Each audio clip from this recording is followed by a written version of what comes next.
திருவுமை பொருளும் செல்வமும் எனக்கும் சீருடை கழல்கள் என்றெண்ணி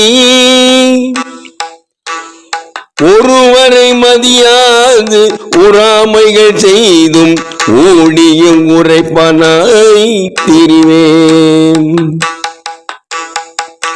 முருகமர் சோலை சூழ்த்திருமுல்லை வாயிலாய் வாயினால் உன்னை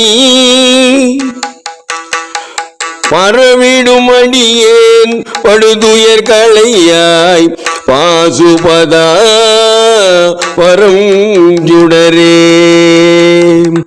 பாசுபதா பரஞ்சுடரே.